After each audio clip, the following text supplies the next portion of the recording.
राम राम मासा। गोंदरा लाडू, गोंद पाक, गालरा लाडू, गाजर रो हलवो, गोटवा लाडू, जलेबी, दाल रो शीरो, मालपुरा, रबड़ी मलाई, चमचम, गुलाब जामुन, चूरमो, बहुत ही मीठो मीठो खिलावे। तो शुगर तो आई ना।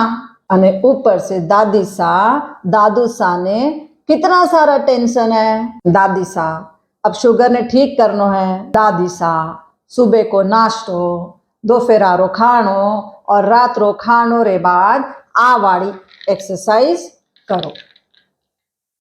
1 मिनट राइट साइड लीवर यानी कि जिगर में, 1 मिनट लेफ्ट साइड तिल्ली मतलब कि स्प्लीन खून बनने की मशीन, और 1 मिनट पैनक्रियास यानी कि अग्नाशय पर यान घुमानो तो शुगर जल्दी ठीक हो जाती।